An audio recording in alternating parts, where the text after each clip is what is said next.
Hello people, how are you all keeping? So an important day coming up in the next few weeks.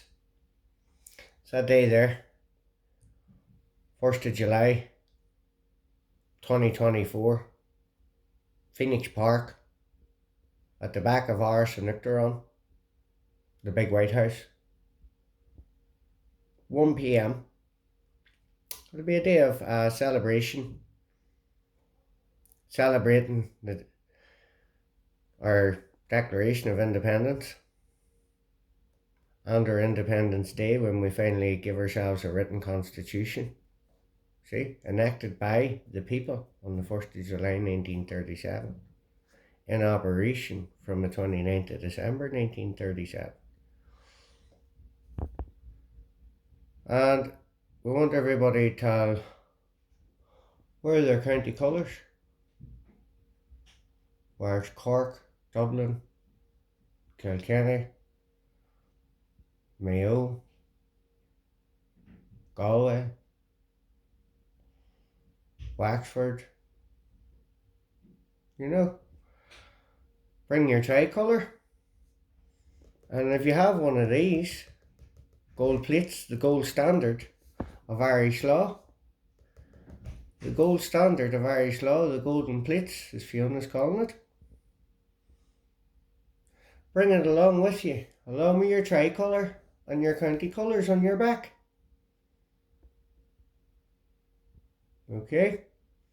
Now, I bought this book, and there's the receipt for it. Okay? Then I scanned it, alright? I bought it out of a bookshop in Wexford on the 1st of May 2021.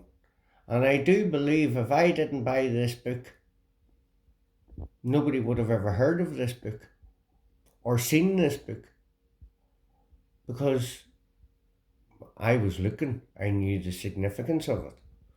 Okay? You see, people are used to a book that looks like that,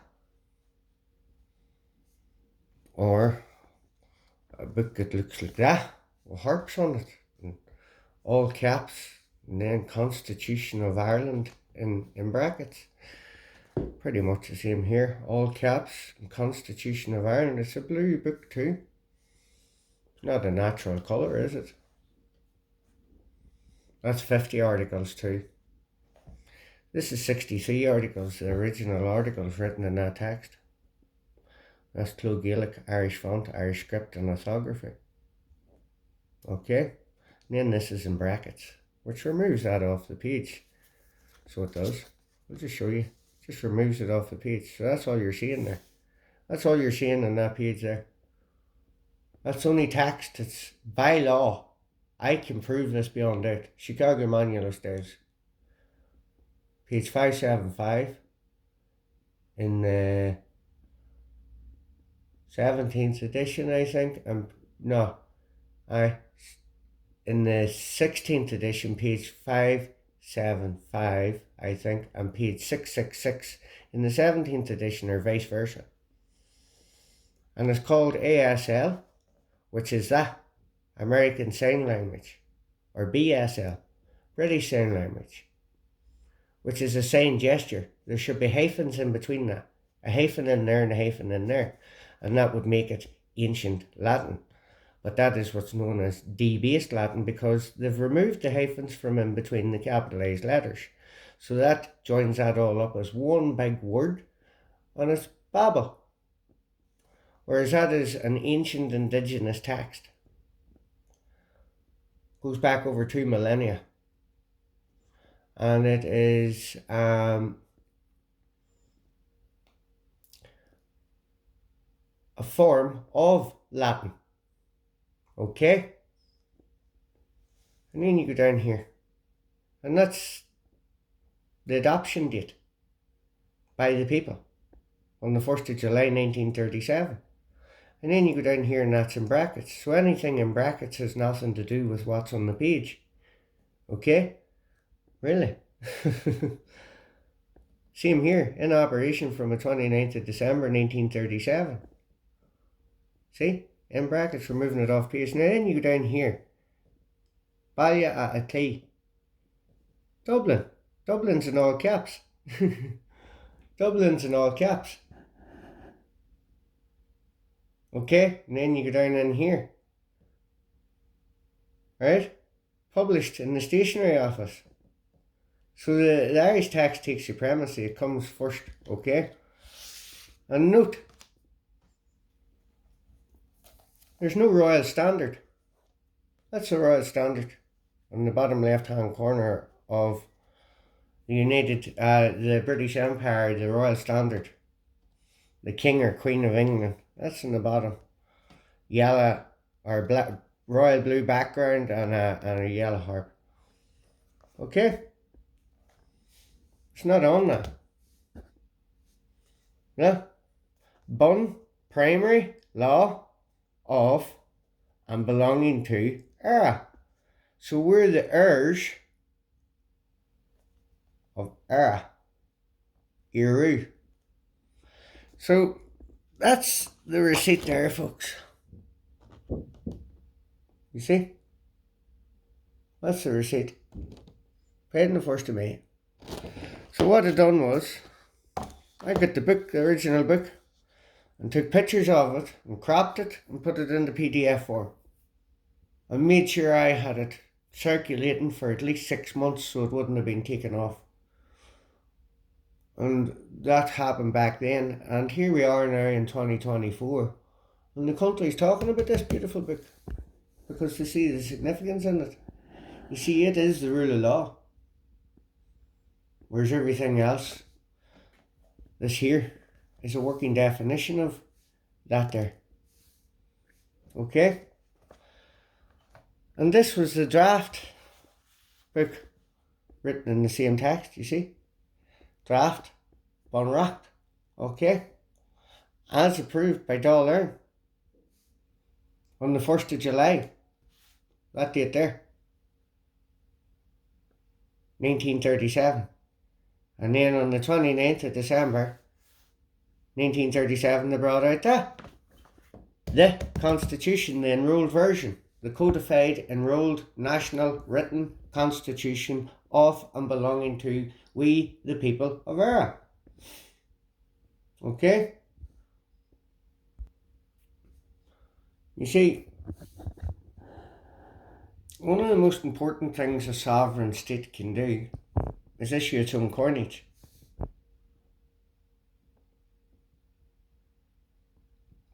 It's issue its own coinage. What's the name of the official name of the state? éireadh. Written in what text? Clogillic. Everybody else calls it by the English version, Ireland. éireadh. And Ireland is hyphenated. Anybody that knows anything to do with hyphenated, you know? éireadh. Article 5. éireadh. Ireland's hyphenated. Okay? Anybody knows anything about hyphenation, you should know what I'm talking about. There you go, folks. And that's what the year 2002. éireadh.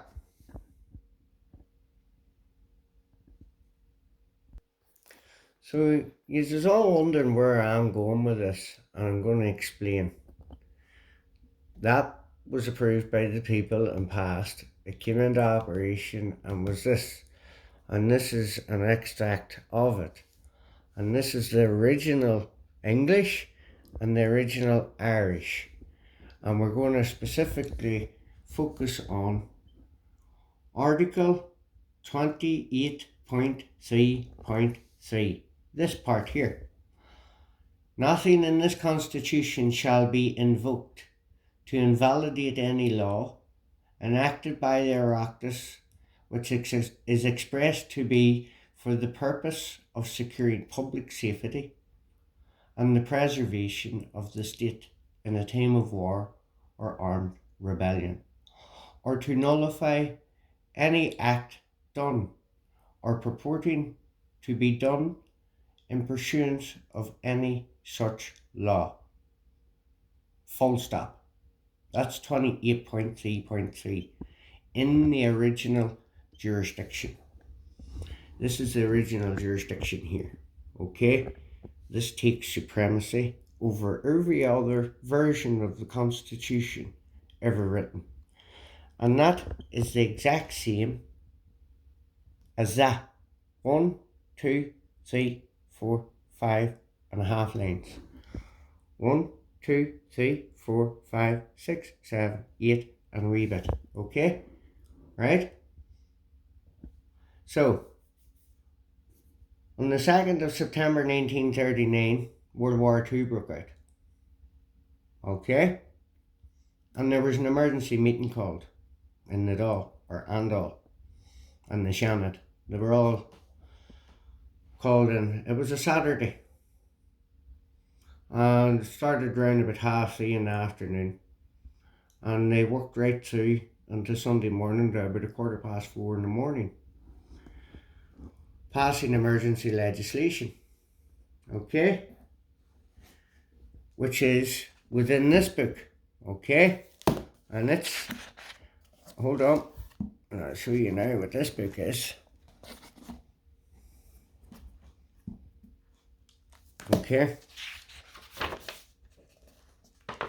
1939. Alright?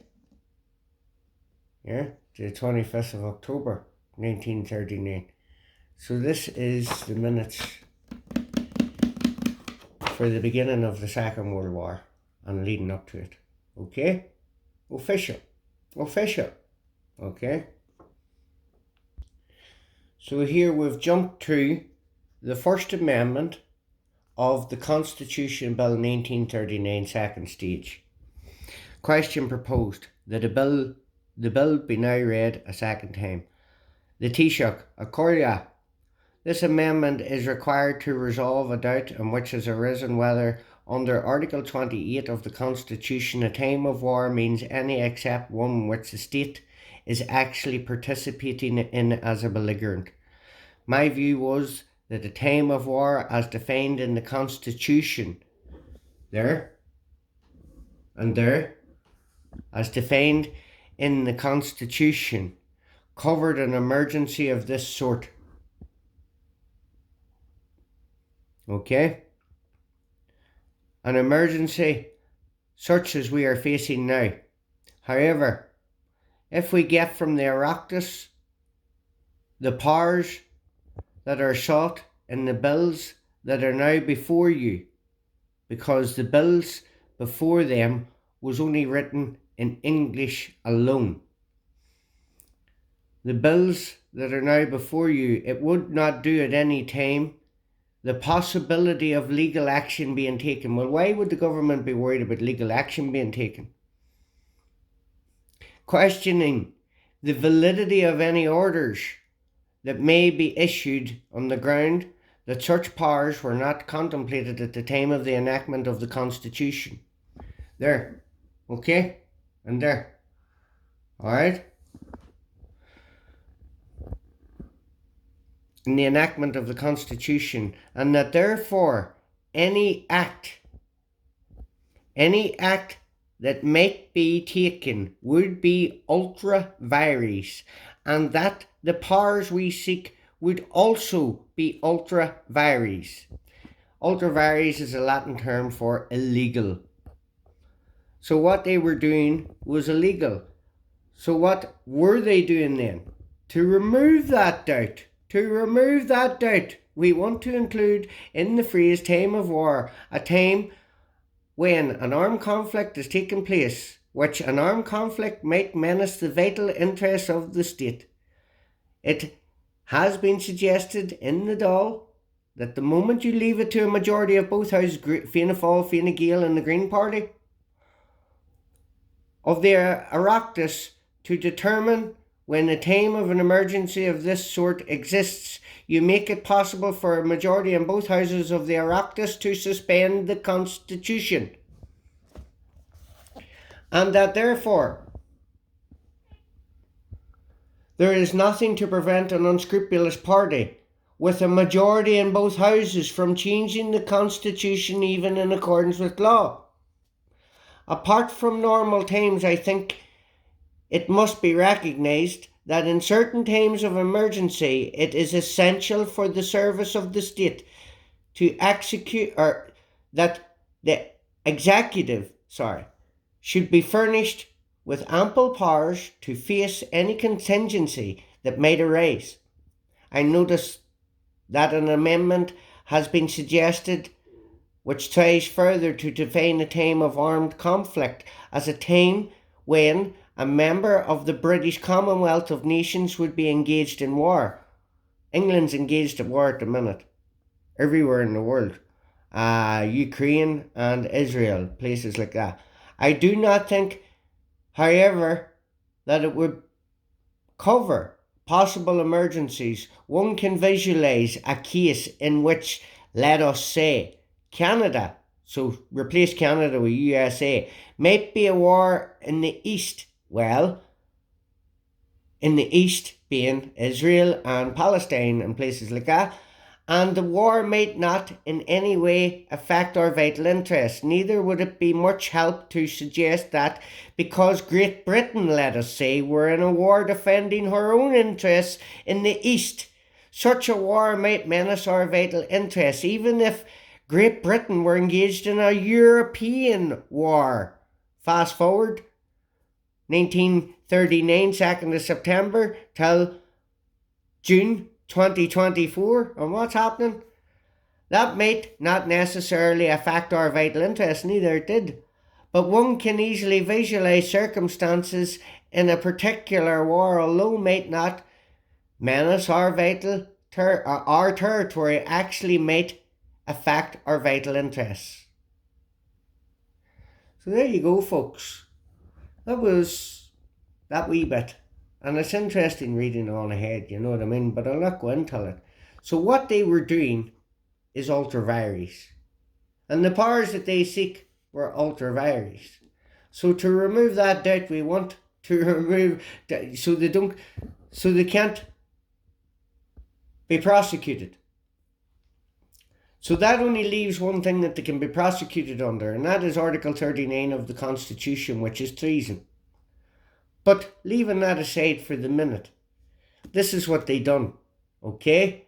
And what I'm going to show you next is what they brought out, okay? So this is an original 1942 Constitution, which was enacted and brought out on the 25th day of March 1942. And it had the First and Second Amendments. The First Amendment was on the 2nd and 3rd of September 1939, and the Second Amendment was 30th of May or 31st of May, it was 1941. And then they brought out this.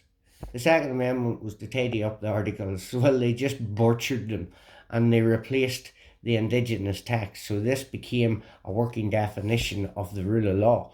It's not actually the rule of law. It's a working definition of that. A working definition of that, because the stupid majority of the people accepted this as the rule of law, even though it wasn't written as pursuant to the law. So Article 63 of this book states, a copy of this Constitution signed by the Taoiseach, the Chief Justice and the Chairman of Dáil Éireann, shall be enrolled in the office of the Registrar of the Supreme Court, and such signed copy will be conclusive evidence of the provisions of this Constitution in case of conflict between the English or the Irish and the English texts. The Irish text takes supremacy.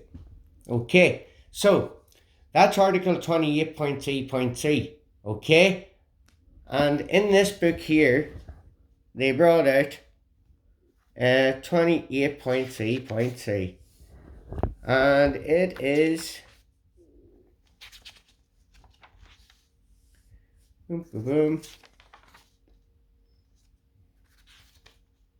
there, and you see it's stamped. So there's a big difference from that and that to this. Boom, stamped, official stamp, 183 words in it. Okay, there's 183 words in it. But the original goes to there. Okay? Such law. Right? Such law. Rebellion in pursuance of such law. Rebellion in pursuance of such law. Okay?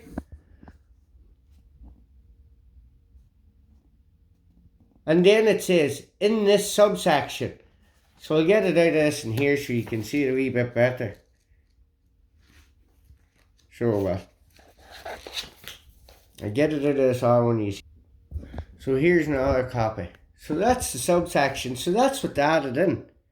In this subsection, time of war includes a time when there is taking place an armed conflict in which the state is not a participant, but in respect of which each house of the Oireachtas shall be resolved that arising out of such armed conflict a national emergency exists. Housing crisis, immigration crisis, refugee crisis, hospital crisis, all your crises, right? Affecting the vital interests of the state. A time of war or armed rebellion includes such a time of termination of any war or any such armed conflict as foresaid, or of any armed rebellion as may elapse until each of the house of the Oireachtas shall have resolved that the national emergency occasioned by such war, armed conflict, or armed rebellion has ceased to exist. So it's up to the government to declare when this is over. But that 1939 enactment here came in, right? That is it, in this subsection. That's it. That's it, stamped. Okay? And it was written in that text. That's the next version. This book here, okay, is the next version of this book. Okay? The exact next version. And that's the text that was written in. Standardized Irish. That subsection was written in standardized Irish. It was never, ever written in that text there. Okay? So that leads me to my next point. And that would be this. Okay? And that book there is like, it's quite a big thick book. Okay? There it is there. Alright? There's 900 odd pages in it. That's us there, people. Okay? Yeah, 4-province approach. Yeah? Sympathetic. Era. That's the stamp of the time, you know? Christian nation. Yeah? Christian nation. 3/4 doesn't make a whole.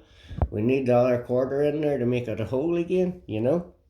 So this is me, Hollow Carrula, study of the Irish text, commissioned by Brian Lenihan and the Oireachtas Committee on the Constitution, okay? And what they were to do a study on was the original text of the Constitution, okay? So they done 28.3.3, okay? They said that they were doing a study of this text. So they took it from this book, right? So that's what they're saying, okay? And I'm going to show you now in a wee second, alright, what they actually have written in this book. So, just go to it now, 28.3.3, boom, oops, whoops. Oh aye, that's a letter from the government, by the way, that they've sent back to us. We're dealing with that as we speak. So, 28.3.3. So there it is there, folks, look. And what text is that in? So we'll just try it out here.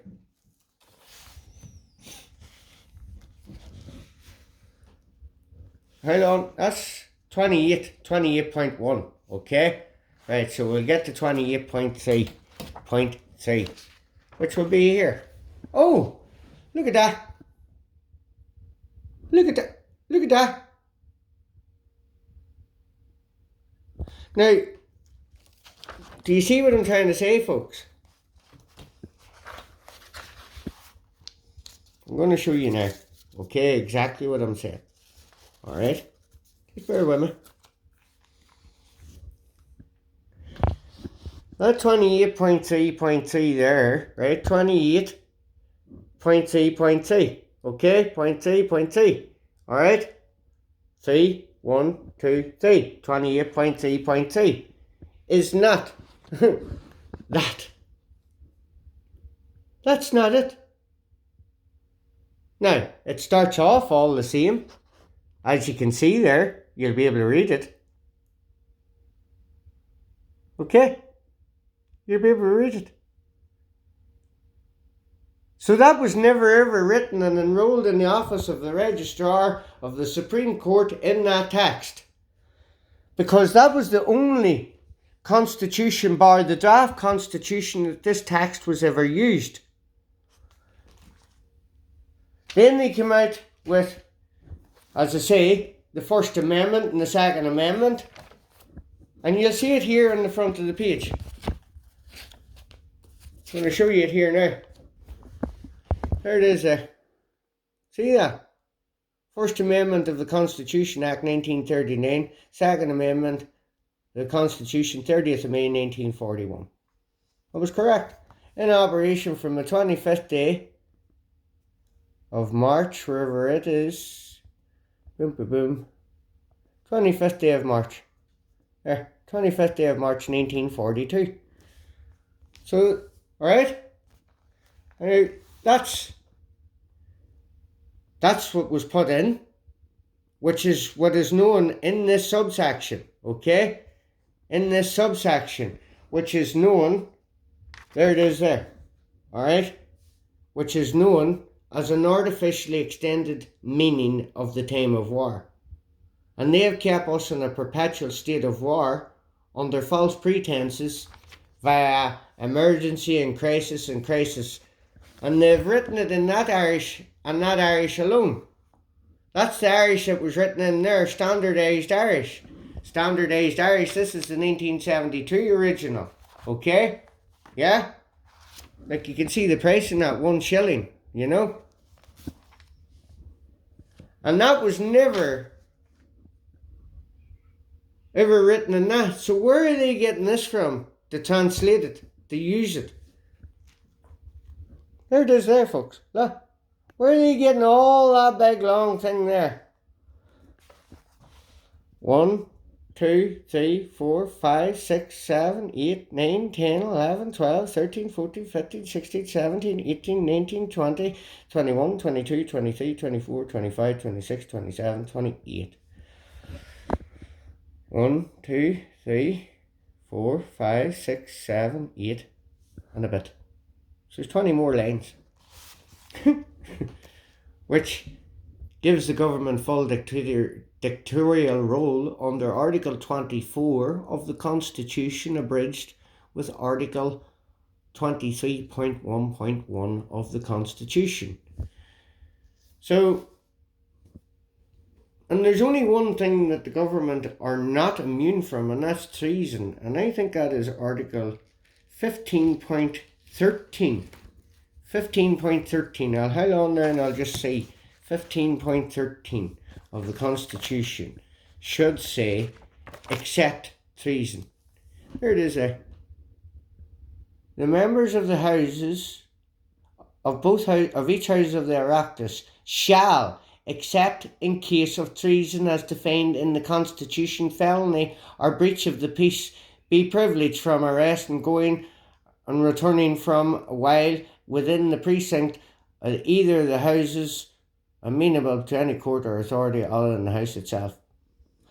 So they are not immune from Article 39 of the Constitution. So they are not. They are not immune from Article 39 of the Constitution, which is that there. Treason shall consist only in levying war against the state or assisting any state or person, inciting or conspiring with any person or levying war against the state, or attempting to force of or by force of arms or other violent means to overthrow the organs of the government established by this Constitution, or taking part or behaving or being concerned in or inciting or conspiring with any person to make or take part or concerned in any such attempt. Now, I would call what they're doing treason. But this bill was never, the bill was only written in English alone. And I'm going to prove that to you now. Okay? And there it is there, folks. So it says, a potentially far more serious matter arises with Article 28.3.3 of the First Amendment of the Constitution Act, passed on the day after the German invasion of Poland in 1939, gave to the expression a time of war an artificially extended meaning, and was regarded as the root of immunity from the 1939 to 1946 emergency legislation from challenge. It is equally seen as part of the armour of the 1976 Emergency Powers Act, okay, which has put, those two acts have put this island in a perpetual state of war ever since. And the enactment of the emergency powers to heightened state of emergency on the 16th of March 2020 by Leo Varadkar in Washington DC, and that was only just extended by another year there, and will be extended to 2030. They're talking about it. Matty McGrath's already said it. The 1976 Emergency Powers Act, the bill for this amendment of the Constitution Act, was passed in English alone and purported to alter only the English version of 28.3.3. Accordingly, in the period after the enactment of this amendment, there was a patent conflict between the Irish and English versions of 28.3.3, inasmuch as the Irish version contained no reference to the artificially extended meaning time of war. In applying Article 25.5.4 to this situation, therefore allow the Irish version to prevail. That extended meaning ought not to have allowed to operate. The Second Amendment of the Constitution 1941 was bilingual itself, but it was in standardised Irish. There, that's it there, okay? And in this subsection, that's what was added on. That's your perpetually stated, artificially extended meaning of the time of war, until the government ceased to exist. So they have full dictatorial rule under Article 24 of the Constitution, was bilingual itself and contained a parallel bilingual amendments except for this part 28.3.3, where it was purported merely the Irish amendment previously missing. It remains, however, a question where a bilingual text can effectively amend it anyway by purporting to amend the unilingual, and this is the ground purported in 1939 amendment was ineffective. The 1939 was ineffective. The purported 1941 supplementary amendment was equally so. So this constitution is ineffective. And there it is, people. Text of the Constitution. This is out of that book. Artificially extended meaning. So if you want to save the country, people, you need to go to the root cause of the problem. And the root cause is this here. The First Amendment of the Irish Constitution, which was not done as pursuant to the Constitution. That book there. It wasn't done. It wasn't written in that text. So therefore, where does it have jurisdiction over? Where does it have jurisdiction over? You know? So there's Article 6.1 of the Constitution. Alright? There's 6.1 of the Constitution. In the English text, is completely different than this. Why? It is from the people. This here's all powers, government, legislative and executive and judicial derive under God from the people. People's only mentioned once in that whole paragraph. And it's on the second line, near the end of it. It starts off with the people here. Okay? And it says, it is from the people under God that every power of rule, both legislative and fulfillment and judgment, comes from, and it is up to the people. There's two times it says people, who have the right to appoint the rulers of the state, and it is up to and rests with the people. 3 times. Finally, to settle all question regarding the national policies of the nation in accordance with what is necessary for the benefit of the community. Pobble. Look, pobble, pobble, pobble, pobble. 4 times, once in the English text. And it says, for what is necessary for the benefit of the people, not according to the requirements of the common good, which they are pushing at the minute. Communitarianism, for the common good, for the collective, through international obligations under Article 29.4.1, which brings you into Article 28 of the Constitution. And they are using that there. They have weaponized that there. They have weaponized that there against the Irish people. And until we call it out, it will continue. Gormy and my éigead.